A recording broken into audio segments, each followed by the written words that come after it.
নিতে আনতে গেলে সময় লাগে, ওকে অনেক উত্তাল করতে হয়, কিন্তু একবার জাওয়ানি এসে গেলে ওর কাছ থেকে জাওয়ানি যেতে সময় লাগে। দুটি কথা বললাম। এরপরে আগে মেয়েদেরকে বলে নি ওই জাওয়ানি কোন কাজে লাগাবে। বিসমিল্লাহির রহমানির রহিম। আজকের প্যান্ডেলে যতগুলি মেয়ে আছেন একবার আমাকে আব্বা মনে করেলেন। আমি আপনাদের আব্বা বেটি রে। যারা জওয়ান বেটি ছেলে আছেন, আমার বৌমা আছে, আমার বেটি আছে, তাদেরকে বলছি কান করে শোনেন। আল্লাহ তাবারাক ওয়া তাআলা বলছেন ফাসসালিহাতুন কানিতাতুন হাফিজাতুন লিল গায়বি বিমা হাফিজাল্লাহ। ওরে উত্তাল বেটি ছেলে রে, তোদের ভিতরে আমি জাওয়ানিকে দিয়ে দিয়েছি, তাহলে তোরা করবি কি? তোদের জাওয়ানিটা এই জন্যে চাপা করেছি, সোলো করেছি, এই জন্যে তোর পুরুষটা বিদেশ যাবে, কেরল যাবে, চেন্নাই যাবে কাজ করতে, আসতে তার লেট হবে, বিদেশ খাটবে। তোকে আমি উত্তাল বানাইনি, তুই বাড়ির ভিতরে থাকবি, তুই হিফাজত করবি তোর যৌবনের।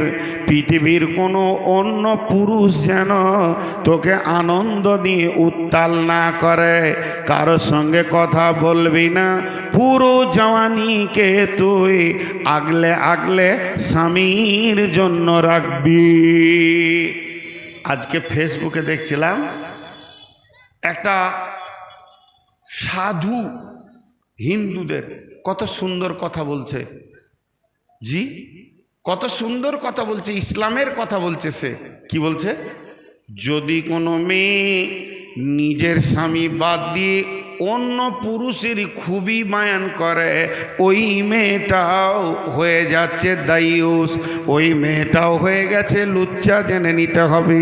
তার মানে হচ্ছে আল্লাহ কোরআনে বলছে তুমি জওয়ানি কালে জওয়ানিকে হিফাজত করো। লাভ কি হবে? লাভ কি হবে ভাইরা আমার? এবার পুরুষদেরকে বলি যাদের উত্তাল জওয়ান, বন্ধুরে, পুরুষকে আল্লাহ কেন এই রকম জওয়ানি দিল? এরা উত্তাল হবে, আবার চট করে ঠান্ডা হয়ে যাবে। আসল পুরুষের দায়িত্ব তো বিবির কাছে শোয়া নয়, পুরুষের দায়িত্ব হচ্ছে ফাইদা কুদিয়াতিস সালাতু ফান্তাশিরু ফিল আরদি ওয়াবতাগু মিন ফাদলিল্লাহি ওয়াযকুরুল্লাহা কাসীরান লাআল্লাকুম তুফলিহুন। হে জওয়ান বেটা ছেলে, তোমার বাড়িতে আব্বা আছে, মা আছে, স্ত্রী আছে, একটা বিধবা বোন আছে, তাদের দায়িত্ব তোমার ঘরে আছে। যখন তোমার নামাজ হয়ে যাবে চট করে তুমি বের হয়ে চলে যাও জমিনে, তোমাকে রুজি তালাশ করতে হবে। পুরুষের দ্বিতীয় ডিউটি হলো ওয়াসসাবিরিনা ফিল বাসাই ওয়াদ-দাররাই ওয়া হিনাল বাস। তোমাকে জিহাদের ময়দানে নামতে হবে। ভারতের সঙ্গে অন্য দেশের যুদ্ধ চলছে, নিজের দেশকে তোমাকে বাঁচাতে হবে। জিহাদের ময়দানে তুমি অটল দাঁড়িয়ে থাকবে, তুমি ওখান থেকে হিলবে না, খবরদার না, নিজের দেশকে বাঁচাও। এর জন্যে আল্লাহ তাবারাক ওয়া তাআলা এদেরকে জাওয়ানিটা দিল অতি ক্ষণিকের। চট করে তুমি কাজ সেরে নাও। বিবির কাছেই যদি 2.5 ঘন্টা লেগে যায়, তোমার দোকান চলবে কখন, ব্যবসা চলবে কখন, তাগাদা হবে কখন, তুমি মাঠে যাবে কখন, আর জিহাদের ময়দানে থাকবে কখন? ওটা কাজ চট করে সেরে লাও, ভেজাল চুকিয়ে লাও। কারণ তুমি যেমন বীর পুরুষ, তোমার বিচে যেন আর 2টা বীর পুরুষ হয়, কিন্তু তোমার দায়িত্ব হচ্ছে সংসারকে সামালা। এখন যদি জওয়ানিটা চেঞ্জ করে দিত, মেয়েদেরকে যদি পুরুষের জওয়ানিটা দিয়ে দিত উত্তালটা, তাহলে ওরা আর পর্দায় থাকতো না, মাঠে মাঠে কাপড় খুলে ঘুরে বেড়াতো। আর পুরুষকে যদি মেয়েদের জওয়ানিটা দিয়ে দিত, তো এই যে কম্বলের তলায় ঢুকতো রাতে, তো 2 দিন উঠতো না, তো দোকানদানি চলতো কখন আল্লাহ জানে। বা বাসই চলবে কখন আর গাড়ি চলবে কখন, ড্রাইভিং করবে কখন, কারণ জওয়ানি খুব স্বল্প সময় এদেরকে দেওয়া হয়েছে। এর জন্য বিশ্বনবী বলছেন, হে জওয়ান জওয়ানি ও লড়কা লড়কি, তোমরা দুজনেই শোনো, আল্লাহ তোমাদেরকে কত বড় ফ্যাসিলিটি দিয়েছে। সাবাতুন ইদুল্লাহুমুল্লাহ ফি দিল্লিহি ইয়ামুল্লা দিল্লা ইল্লা দিল্লাহু, কঠিন কিয়ামতের দিনে কোনো ছায়া থাকবে না, সেই ছায়ার মধ্যে 7 শ্রেণীর লোক, রহমতের ছায়া আরশের ছায়া থাকবে। সেই 7 শ্রেণীর মধ্যে একটা হলো শাবুন নাশা ফি ইবাদাতিল্লাহ, ওই জওয়ান লড়কা জওয়ান লড়কি, ওই জওয়ান লড়কা জওয়ান লড়কি যারা নিজের জীবনে জওয়ানি অবস্থাটাকে আল্লাহর ইবাদতে ব্যয় করেছে, ক্ষয় করেছে, ওরা ওই কিয়ামতের দিনে আরশের ছায়া যেটা বলে, হালাকে ওটা আল্লাহর রহমতের ছায়াতে থাকবে।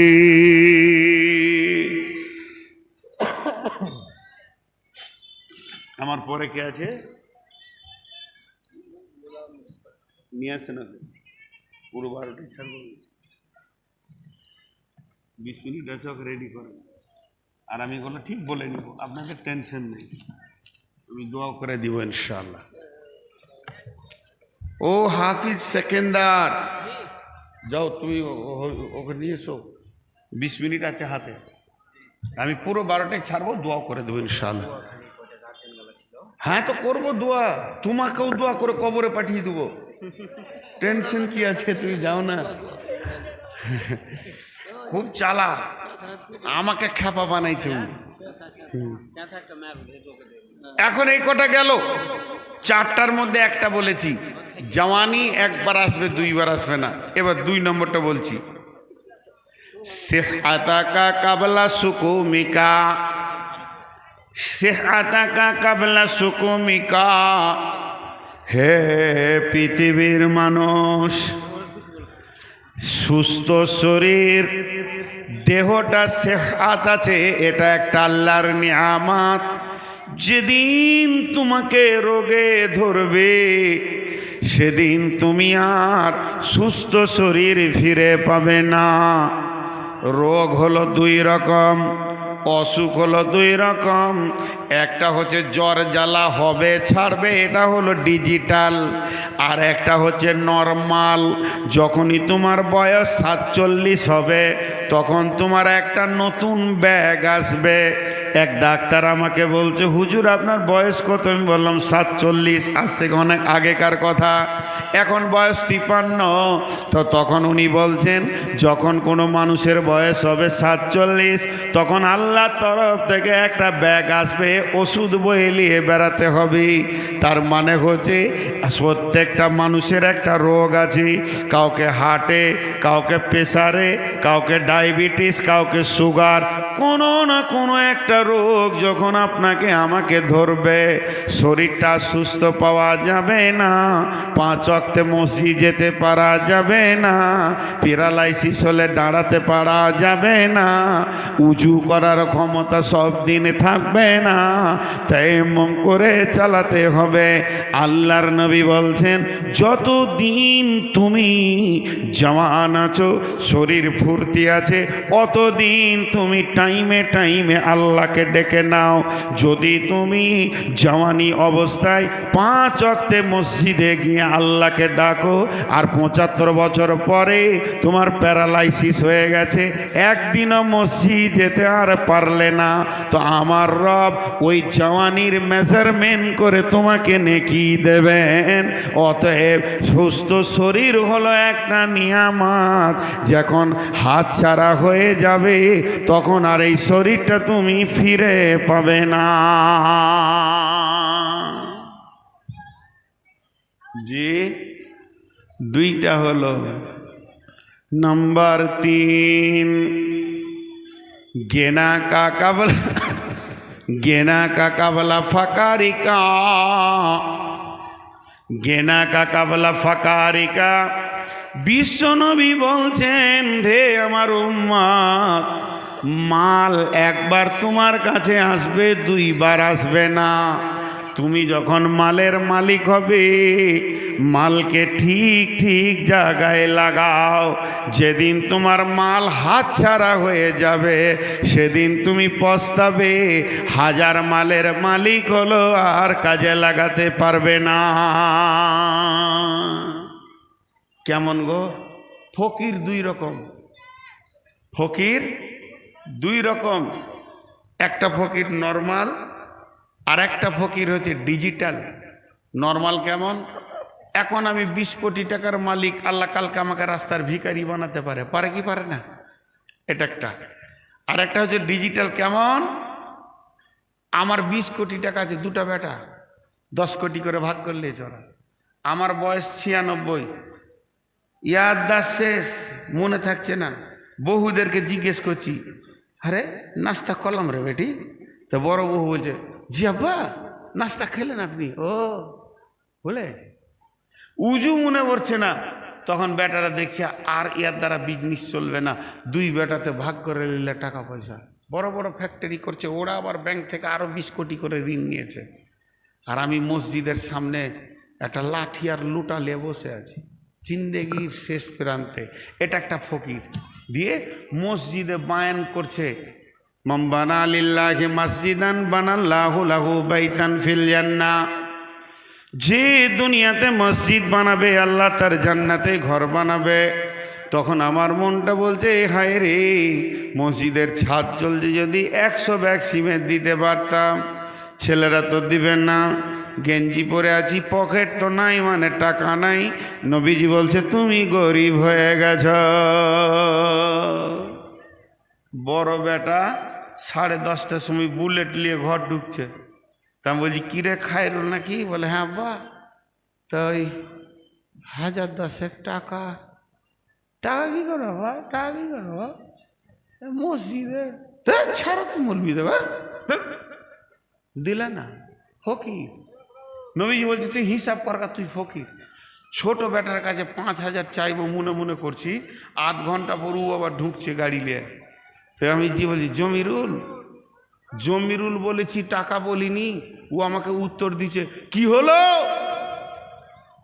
ও আর উত্তরই আমি তখন ঢোক গেলে নিলাম। বললাম যে তুই এলি নাকি, ওটা জিজ্ঞেস করছি। চলে গেল অন্য লাইনে। আর দান করার ক্ষমতা নাই। বিশ্বনবী বলছেন মালের একটা হ্যান্ডেল আছে, এই হ্যান্ডেলটা তোমার হাতে থাকবে। ইচ্ছা করলে মালকে তুমি মসজিদে নিয়ে যাও, মাদ্রাসায় নিয়ে যাও, বাড়িতে নিয়ে যাও, বাগানে নিয়ে যাও, মার্কেটে নিয়ে যাও, যেখানে ইচ্ছা সেইখানে নিয়ে যেতে পারবে। কিন্তু ওই হ্যান্ডেলটার মালিক যখন ছেলেরা হয়ে যাবে, তুমি প্যাসেঞ্জার হয়ে যাবে, তোমার দ্বারা ক্ষমতা হবে না 10টা টাকা নিজের নামে দান করি। এর জন্য নবীজি সাবধানতা করে দিয়েছেন, গেনাকা কাবলা ফাঁকা রেখা। ও হতভাগার দল, যখন তোর কাছে মাল আছে তখন তুই কেন দান করলি না?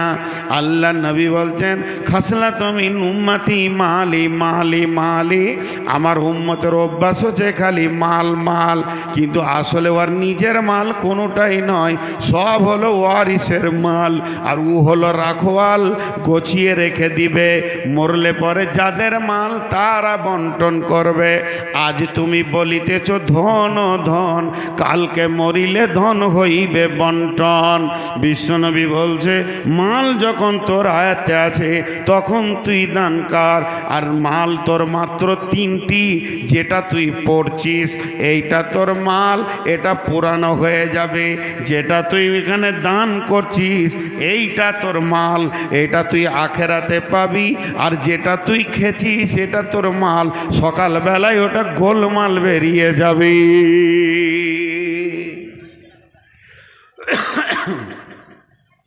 জি, অতএব যখন তোমার কাছে সম্পদ আছে তখন দান করে লাও, হাত ছাড়া হয়ে গেলে তুমি পস্তাবে। জি, 3টে হলো জওয়ানি নিয়ামত বার্ধক্যের আগে, 2 নম্বর সুস্থ শরীর নিয়ামত বিমার হওয়ার আগে, 3 নম্বর হলো মাল একটা নিয়ামত হাতছাড়া হয়ে যাওয়ার আগে।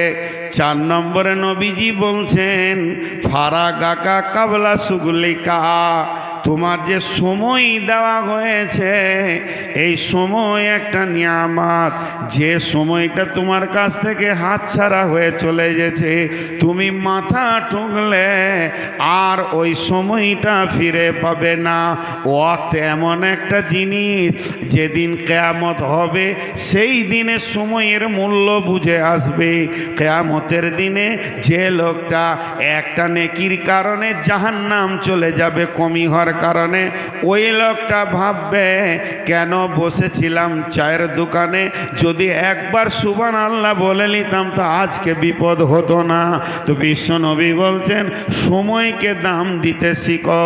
যে সময়কে গাফলতির সঙ্গে শেষ করে দেয় সে নিজেকেই নিজে শেষ করে দেয়। আমি সবাই নিজের নিজের বুকে হাত দেন এমনি করে, আর মনে মনে করেন আমি যেটা বলছি আমিটাকে, আমিটা তো সময়। আমাকে যতটুকু সময় আল্লাহ দুনিয়াতে দিয়েছে ওটাই আমি। আমাকে আল্লাহ 60 বছরের সময় দিয়েছে, গাফলতিতে 30 বছর কাটালাম, তা আমি আমাকেই শেষ করলাম। যে সময়ের মূল্য দিতে পারলো না সে নিজের মূল্যটাও চিনল না। অতএব গাফলতি করো না, সময়কে মূল্য দাও। সময়কে সামনে রেখে আল্লাহ কোরআনে আয়াত সূরা নাজিল করেছে। একটা সময় রাতের শেষে সূরা ফাজার, আর একটা হলো দিনের শেষে সূরা আসর, আর একটা হলো উদীয়মান সূর্যর সময় সূরা দোহা। আল্লাহ তাবারাক ওয়া তাআলা কোরআনে তিনখানা গোটা সূরা দিয়েছেন এবং সময়ের প্রতি খেয়াল রাখতে বলেছেন। বন্ধুরা আমার, সূর্য কথা বলে। সূর্য যখন ডুবে যায় তখন বলে, হে দুনিয়াবাসী রে, আজকে তোর সময়টা কবরের দিকে একদিন আগিয়ে গেল। তুই আর কদিন দুনিয়াতে থাকবি তুই জানিস না। তোর একটা সূর্য ডুবে গেল মানে তুই হাঁটতে হাঁটতে কবরের দিকে একদিনের রাস্তা এগিয়ে গেলি।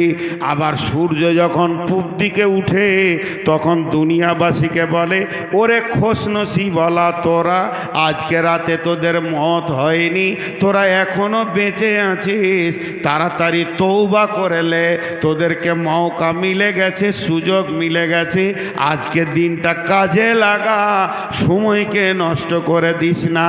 চায়ের দোকানে বাগানে ঘুরতে ফিরতে গাফলতির সঙ্গে সময়কে নষ্ট করিস না। এই যে সুযোগটা তোর হাতে এসে গেছে, তুই তওবা করেলে, কেঁদেলে আল্লাহর কাছে, আর গুনহাটি মাপ চেলে, না জানি সূর্য ডুবার আগে তোরই ফাইসালা হয়ে যেতে পারে। অতএব বিশ্বনবী বলছেন সময়কে কদর করো, সময়ের মূল্য দাও, আর সময়কে বেশি করে আদর করো। সময় তোমার কথা শুনবে না, তুমি ঘুমাবে, তোমার গাড়ি দাঁড়িয়ে থাকবে 2 ঘন্টা, গাড়ি এখন যাবে না, চাকা বাস্ট হয়েছে, রেল লাইন জাম হয়ে গেছে, 8 ঘন্টা রেল চলবে না, সবাই দাঁড়িয়ে থাকে। প্লেনও গিয়ে এয়ারপোর্টে নেমে বলবে আকাশের অবস্থা খারাপ, 2 দিন প্লেন এখন উড়বে না। সবাই স্টপেজ নেয়, সবাই দাঁড়ায়, সবারই দাঁড়ানোর একটা সময় আছে, কিন্তু সময় দাঁড়ায় না, ও বইতি আছে, বইতি আছে, বইতি আছে। একজন বড় দার্শনিক বলেছেন, ও পৃথিবীর মানুষ, সময়টা তোমার বরফের মতো। কাপ যদি হরতাল চলে, গোটা শহর যদি বন্ধ থাকে, কাপড়ের দোকানের চিন্তা নাই, শহর বন্ধ থাকলে লোহার দোকানের চিন্তা নাই, কাঠের দোকানের চিন্তা নাই, কিতাব বইয়ের দোকানের চিন্তা নাই, কিন্তু বরফের দোকানে যদি 3 দিন শাটার বন্ধ থাকে, ওর আসল মালটাই চুঁয়ে চুঁয়ে চলে যাবে। তা পৃথিবীর মানুষ, তোমরা হলে বরফের ব্যবসায়ী, বিশ্বটা যদি লকডাউন হয়ে থেকে যায়, তোমার সময়ের লকডাউন হবে না, ও তোমাকে 56 বছর বয়সকে 57তে পৌঁছে দেবে, 58তে পৌঁছে দেবে। আর তোমাকে যে রাস্তায় হাঁটানো হচ্ছে এটা কিষানগঞ্জের রাস্তা নয়, এটা বাহাদুরগঞ্জের রাস্তা নয়, এটা দিল্লি রাঁচির রাস্তা নয়। এই রাস্তাটার নাম হচ্ছে মতের রাস্তা।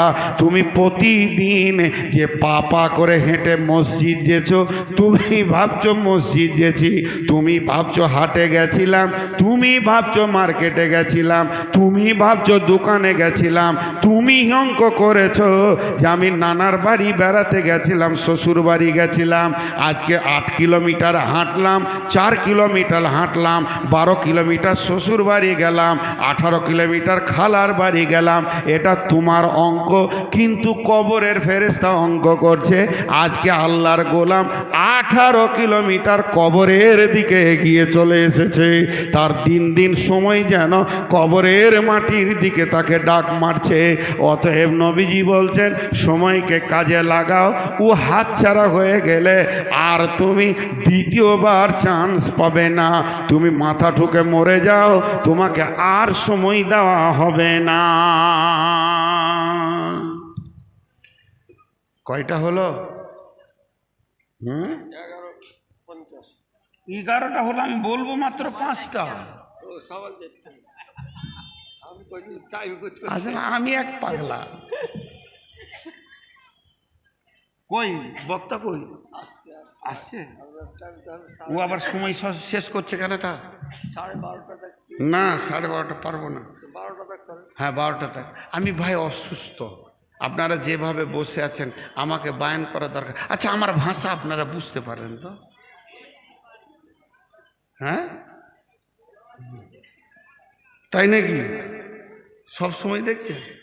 আল্লাহ আমার জন্য দোয়া করবেন যেন আল্লাহ আমাকে মাফ করে দেন। আমি গুনাহগার মানুষ, কয়েকদিন অসুখে ভুগেছি, জ্বরে ছিলাম, 3-4টা জালসা করতে পারিনি, গলা খুসখুস করছে, এটাকে নিয়ে বেড়াচ্ছি এখন। জি আরে একটু করে পানি খেয়েছি, বুড়া মানুষ তো। আর যে হাফেজ সেকেন্দারের পাল্লাই পড়বে ওর গোষ্ঠী বিক্রি হয়ে যাবে। আপনারাও ওর কাছ থেকে বেঁচে থাকেন। জঁকের মতো যাকে ধরবে তার রক্ত চুষে খেয়ে নেবে। তাহলে কয়টা হলো? 4টা। 1 নম্বর হলো জওয়ানিকে নিয়ামত মনে করো বুড়া পান হওয়ার আগে। 2 নম্বর সুস্থ শরীরকে নিয়ামত মনে করো রোগা হওয়ার আগে। 3 নম্বরে নবীজি বললেন তুমি নিয়ামত মনে করে লাও মালকে ফকির হওয়ার আগে। 4 নম্বরে নবীজি বললেন সময়কে নিয়ামত মনে করো হাতছাড়া হয়ে যাওয়ার আগে। আর 5 নম্বরটা আমি তফসির করলেও বুঝবেন, না করলেও বুঝে নেবেন, এত সহজ জিনিস। আল্লাহ নবী বলছেন হায়াতিকা কাবলা মাউতিকা, তোমার এই হায়াতে জিন্দেগিটা বড় নিয়ামত। মরার আগে যেদিন মরে যাবে সব হাতছাড়া হয়ে যাবে, আর তোমার রিপেয়ার করার ক্ষমতা হবে না, দোহরানোর ক্ষমতা হবে না। তুমি যা আমল করবে ওর ওপরেই তোমার চাবি পড়ে যাবে, একটা বাড়ানো যাবে না, কমানো যাবে না। তাই বিশ্বনবী বলছেন হায়াত যতক্ষণ তোমার চলছে ততক্ষণ তুমি জেনে লাও আল্লাহর বড় নিয়ামত পেয়েছো। কাট কাটে ওইটাকে কি বলেন আপনারা? কাট কাটে যেটা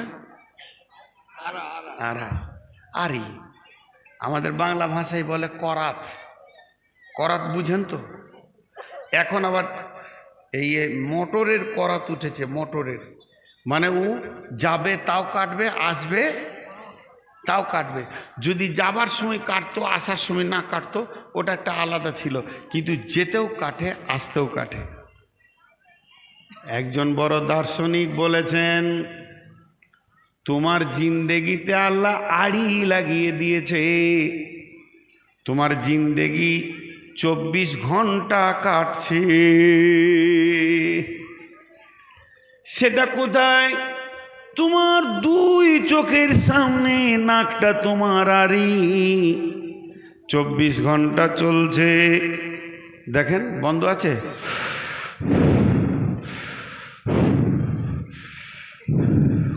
যেতেও কাটছে, আসতেও কাটছে, তোমার বয়স কাটছে।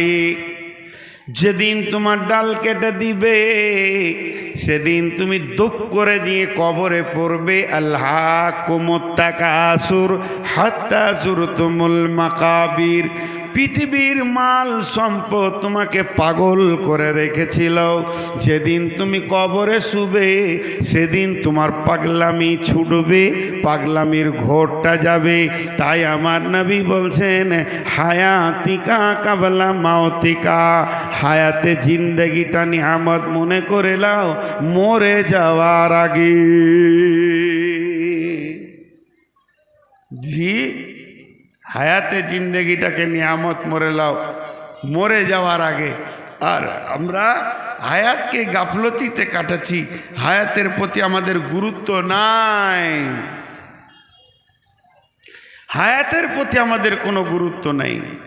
ক নম্বর গেছে? 9 10 হয়েছে। জি হ্যাঁ, না ওই নাই, আমি যেটা বলছি 10 গেছে। এবার বলেন 11 নম্বরে কেউ আল্লাহর গোলাম আছেন নাকি? 11 গোলাম, 11 নম্বরে কোন আল্লাহর গোলাম আছেন? 5000 দেনেওয়ালা। আমি কিন্তু বায়ান করব টুকটুক করে, ঠিক 12টাতেই ছেড়ে দেব। জি বলেন, 11 নম্বরে আল্লাহর কোনো গোলাম আছেন? একটা 5000 টাকাওয়ালা বলেন। জি ভাই, এতটির মধ্যে আল্লাহর গোলাম কেউ আছেন 11 নম্বরে? কেউ নাই। আসলে আমাকে কেউ দিচ্ছে না। আমিন। আলহামদুলিল্লাহি রাব্বিল আলামিন ওয়াল আকিবাতুল লিল মুত্তাকিন ওয়াসসালাতু ওয়াসসালামু আলা খাইরি খালকিহি মুহাম্মাদু ওয়া আলিহি ওয়া সাহবিহি আজমাইন। এ আল্লাহ, তোমার বান্দারা দান করেছেন 5000 5000 করে 10 জন, আরও কেউ 10 20 50 1000 2000 200 500 দিয়েছেন। এই আল্লাহ, চাদরে অনেক টাকা আসলো, মহিলাদের তরফ থেকে অনেক টাকা আসলো। মাবুদ গো, তাদের এই টাকাগুলো তুমি কবুল করে নাও। আল্লাহ, তাদেরকে তুমি ক্ষমা করো, মাফ করো, দয়া করো। এ আল্লাহ, আগামী জিন্দেগিতে যেন শরীয়তের ওপরে চলতে পারে তুমি তৌফিক দাও। কঠিন কবরে মাবুদ গো, এগুলোকে তুমি ক্ষমা করে দিও। কেউ মায়ের নামে, আব্বার নামে, যে যার নামে দান করেছে সেগুলো তুমি কবুল করে নাও। তাদেরকে তুমি ক্ষমা করে দাও, মাফ করে দাও, দয়া করো। হে রব্বুল আলামিন, তোমার বান্দাদের কেউ যা যার নিয়তে দান করেছে নিয়তকে পূরণ করে দাও। দুনিয়াতে তুমি হায়াতে তাইয়্যিবা দাও, কুল্লিয়াতে সেহাতে কুল্লিয়া দাও। এ আল্লাহ, আখেরাতে তুমি পুলসেরাতে পার করে দিও। নবীর হাতে পানি পান করার তৌফিক দিও। কঠিন কিয়ামতের দিনে মাবুদ রহমতের ছায়াতে জায়গা দিও, এবং এই লোকগুলিকে আল্লাহ তুমি জান্নাত নসিব করিও। আমিন আল্লাহুম্মা আমিন। আল্লাহুম্মা সাল্লি আলা ওয়া বারিক আলা মুহাম্মাদ কামা সাল্লাইতা বারাকতা আলা ইব্রাহিম ওয়া আলা আলি ইব্রাহিম ইন্নাকা হামিদুম মাজিদ। সুবহানা রাব্বিকা রাব্বিল ইজ্জাতি আম্মা ইয়াসিফুন ওয়া সালামু আলাল মুরসালিন আলহামদুলিল্লাহি রাব্বিল আলামিন। এখন আর দূরে সফর করতে পারছি না শরীরের চাপের কারণে, শুধু এইটাই এসেছি, এত দূর রাস্তা। আর একটা এই এলাকায় আছে ফেব্রুয়ারি মাসে মালমালিতে, তো ওইটা যে কত দূর আল্লাহ জানে। জান এখন থেকে শুকিয়ে আছে, কি করে পৌঁছাবো। ফেব্রুয়ারিতে আছে, হায়াত বাকি তো মোলাকাত বাকি। আপনারা আমার জন্য দোয়া করবেন, আপনাদের জন্য আমি দোয়া করব। আসসালামু আলাইকুম ওয়া রাহমাতুল্লাহি ওয়া বারাকাতুহু।